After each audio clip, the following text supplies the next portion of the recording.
यज्ञ के समापन के लिए अंतिम संहिता डालो वत्स। ओम भवतु भिक्षाम देहि।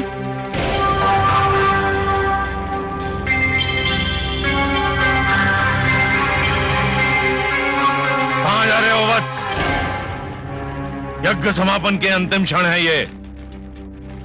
पूर्ण आहुति डालो।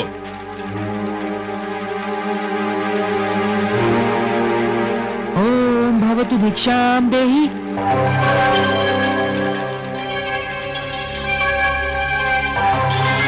बैठ जाओ वत्स, तुम यज्ञ छोड़कर कहीं नहीं जाओगे।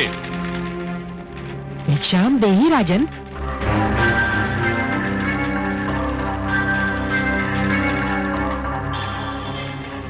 क्षमा करें गुरुदेव, किंतु बलि के द्वार पर कोई भिक्षुक आए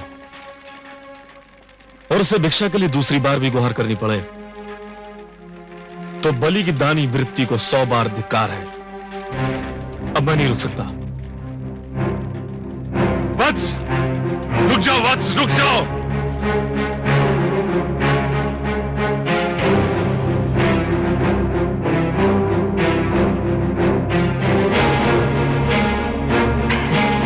प्रणाम राजन। प्रणाम ब्राह्मणदेव, कहिए क्या चाहिए आपको? राजन, मैं तो एक साधारण ब्राह्मण हूँ और एक ब्राह्मण भिक्षा के अतिरिक्त और क्या चाह सकता है? क्या भिक्षा चाहिए आपको? स्वर्ण, गोधन, गजधन, हीरे, मोती? नहीं राजन, मुझे इनमें से कुछ भी नहीं चाहिए। ब्राह्मणदेव, तो फिर जो भी आवश्यकता हो आपकी मेरे सामने व्यक्त कीजिए। यदि मेरे वश में हुआ तो मैं उसे पूरा करने में तनिक भी संकोच नहीं करूंगा। राजन, राजन, मुझे तो केवल 3 पग भूमि चाहिए। 3 पग भूमि? ब्राह्मणदेव, क्या करेंगे आप 3 पग भूमि का? मैंने तो ये सुना था कि दानी बलि न ये पूछता है कि वो दान किसे दे रहा है और न ये पूछता है कि वो दान में क्या चाह रहा है। ब्राह्मणदेव, मैंने 3 पग भूमि मांगने का कारण इसलिए नहीं पूछा था कि मैं प्रयास करना चाहता हूं। तो फिर क्यों पूछा? मैंने इसलिए पूछा था ब्राह्मणदेव, यदि कोई ऐसा व्यक्ति 3 पग भूमि मांगे जिसका आकार साधारण व्यक्ति की तरह हो तो भी उसका कुछ भला ना होगा, और आप जैसे आकार वाले व्यक्ति के 3 पग तो और भी कम स्थान घेरेंगे, उसमें तो साधारण व्यक्ति खड़ा भी ना हो पाएगा। राजन, मैं ये 3 पग भूमि किसी साधारण व्यक्ति के लिए नहीं मांग रहा हूँ, स्वयं अपने लिए मांग रहा हूँ। आप में क्षमता हो तो भिक्षा दान करें, नहीं तो मैं आगे बढ़ूं। मैं आपको यहां से कहीं नहीं जाने दूंगा ब्राह्मणदेव। मुझे तो यह सोचकर आश्चर्य हो रहा है कि आप महासागर से केवल 1 बूंद पानी मांग रहे हैं, पर्वत से केवल 1 कण चाहते हैं। आप मुझसे केवल 3 पग भूमि मांग रहे हैं और मैं क्षुब्ध हो रहा हूं कि इतना छोटा, इतना साधारण, इतना तुच्छ दान लेते हुए आपको तो लज्जा नहीं आ रही है, किंतु ब्राह्मणदेव, देते हुए मुझे लज्जा आ रही है। मांगिए ब्राह्मणदेव, कुछ ऐसा मांगिए कि जिसे देते हुए मुझे प्रसन्नता हो, गर्व हो।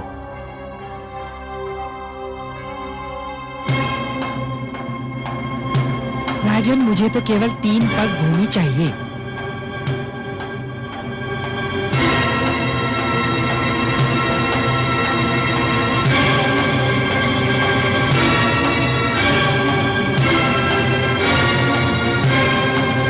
कुछ मत देना वत्स, इस ब्राह्मण को कुछ मत देना, इसे कुछ मत देना वत्स, इस ब्राह्मण को कुछ मत देना। गुरुदेव, किंतु क्यों? इधर आओ, ये ब्राह्मण नहीं है। तो फिर कौन है ये? ये छलिया है, ये स्वयं विष्णु है। श्री विष्णु भगवान? हाँ, विष्णु, जिसे तुम सब बड़े आदर से श्री विष्णु भगवान कहते हो, परंतु मैं जानता हूं ये कौन है, क्या है। देखो ना, आज भी वामन रूप में हमें ठगने आ गया है। नहीं गुरुदेव नहीं, आप तो भली भांति जानते हैं कि मैं माता लक्ष्मी का कितना बड़ा उपासक हूं। मैंने तो उनसे भी कहा था कि मैं भगवान विष्णु के दर्शन करना चाहता हूं, जो मेरे दादा श्री प्रहलाद के पूज्य हैं। गुरुदेव, मैं कितना सौभाग्यशाली हूं कि आज भगवान स्वयं चलकर मेरे द्वार पर आए हैं। मैं तो प्रसन्नता से फूला नहीं समा रहा हूं। मूर्ख मत बनो, तुम विष्णु को नहीं जानते हो। यह तुम्हें दर्शन देने नहीं, दंड देने आया है। गुरुदेव, भगवान यहां किस लिए आए हैं मेरे लिए कोई महत्व नहीं रखता। वे यहां आए हैं मेरे लिए बस यही महत्वपूर्ण है। मैं जिनके दर्शन के लिए इतना व्याकुल था, वे मेरे सामने हैं। क्या इससे बड़ा सौभाग्य संभव है? और वे भी भिक्षुक बनकर। ये सब एक ढोंग है, एक छलावा है। तुम इसके छल में मत आना।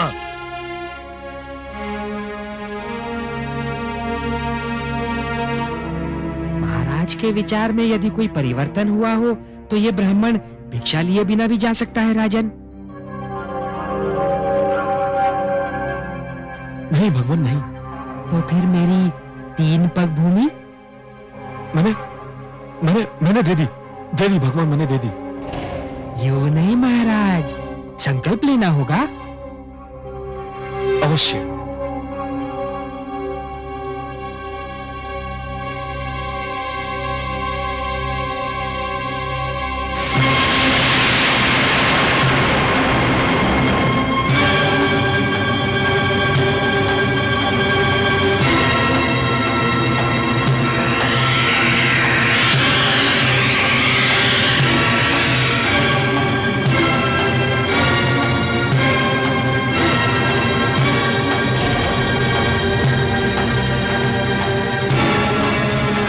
राजन,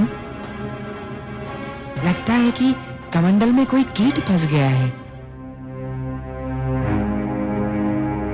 एक क्षण, मेरा छाता।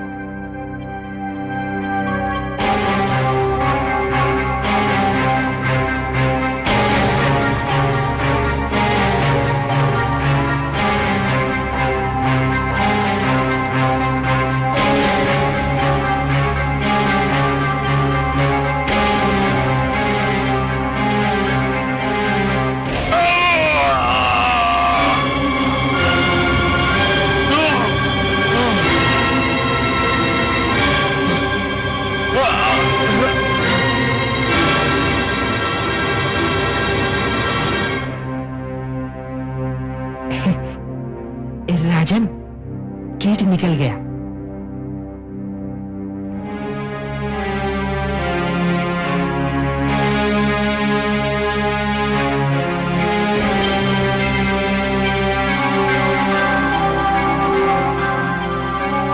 हे ब्राह्मण देव, लीजिए, मैंने संकल्प ले लिया।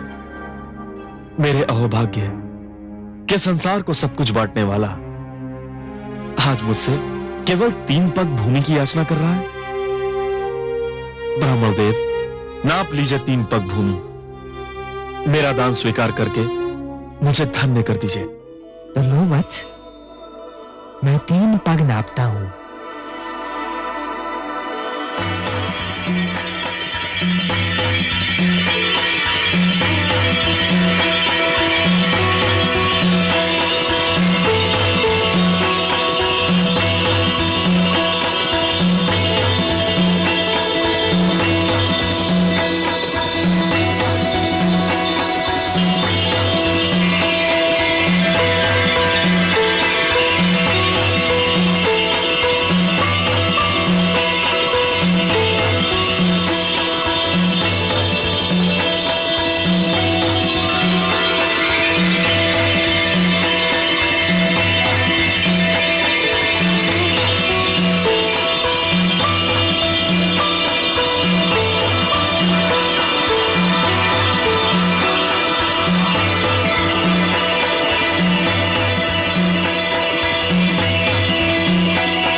का समय नहीं हुआ है।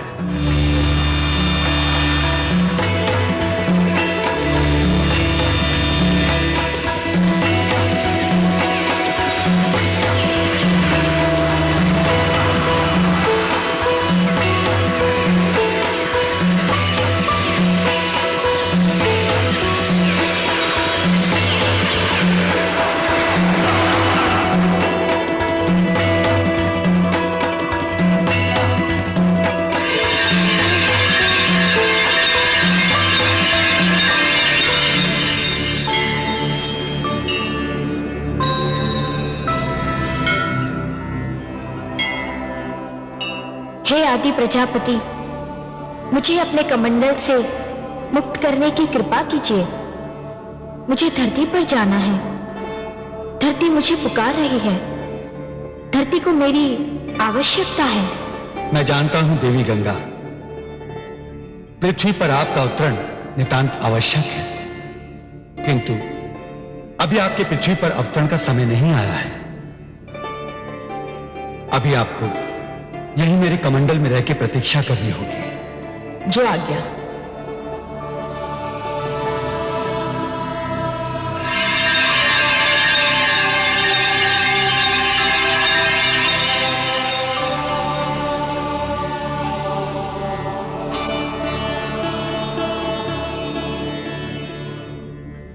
हे बलि, मैंने पहला पग उठाकर समस्त धरती और पाताल को नाप लिया है।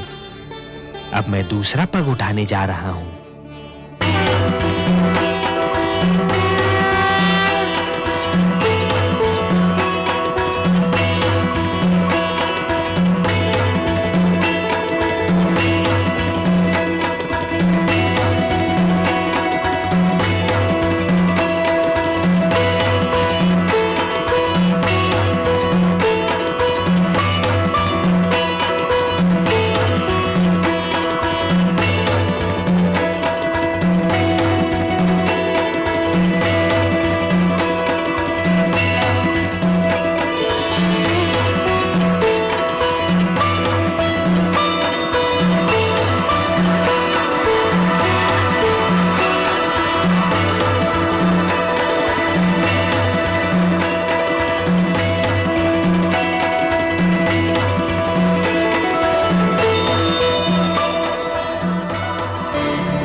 दूसरा पग उठाकर मैंने समस्त नक्षत्र मंडल और आकाश को नाप लिया है बलि।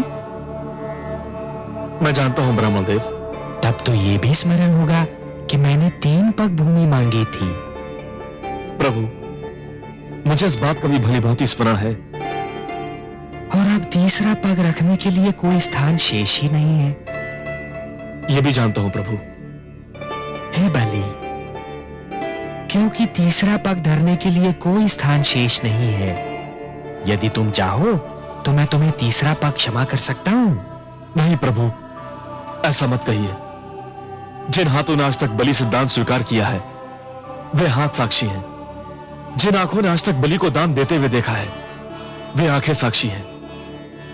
जिन कानों ने आज तक बलि की दानी प्रवृत्ति की ख्याति सुनी है, वे कान साक्षी हैं कि बलि कभी अपने संकल्प से नहीं फिरता है।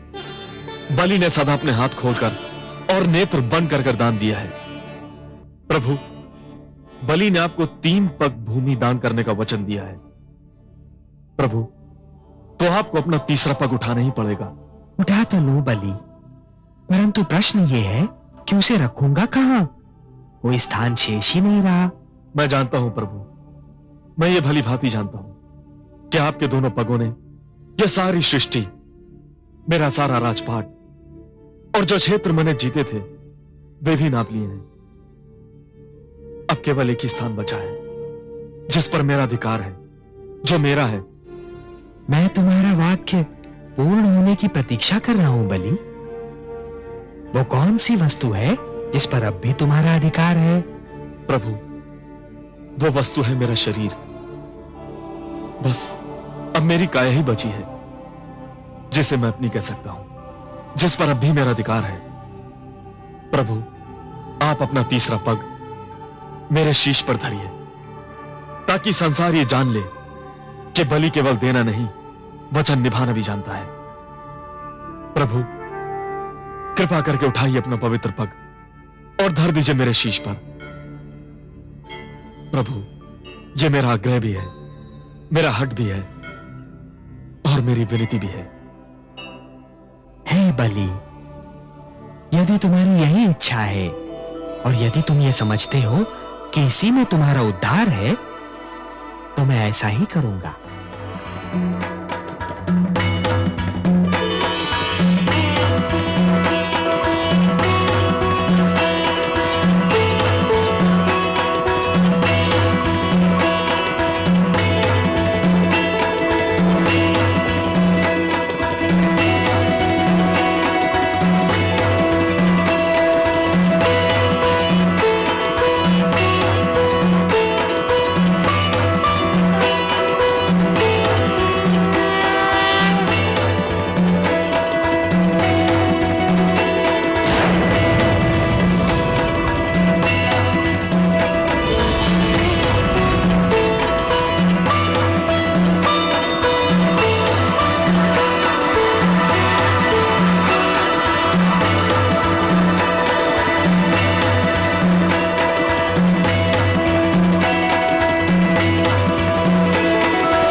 मैं धन्य हो गया प्रभु,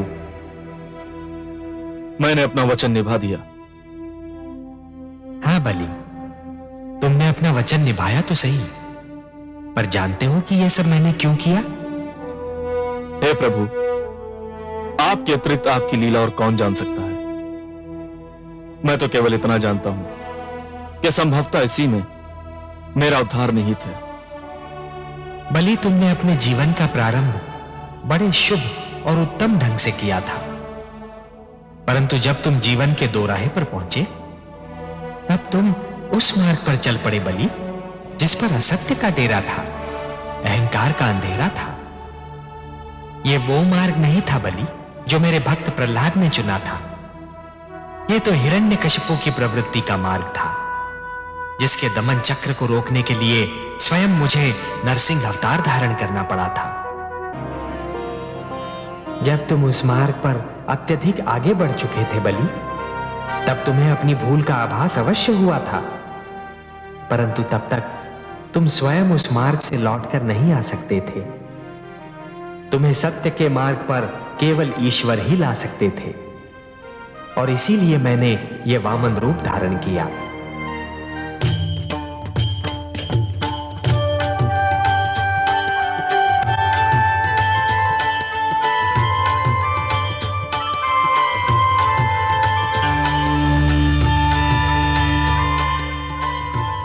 प्रणाम माता, आपकी जय हो।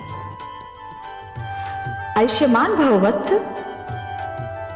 सर्वेश्वर तुम्हें बता देना चाहते थे कि जिस प्रकार दीपक ये जान लेता है कि सूर्य प्रकाश में उसके अस्तित्व का कोई महत्व नहीं और वो बुझ जाता है, उसी प्रकार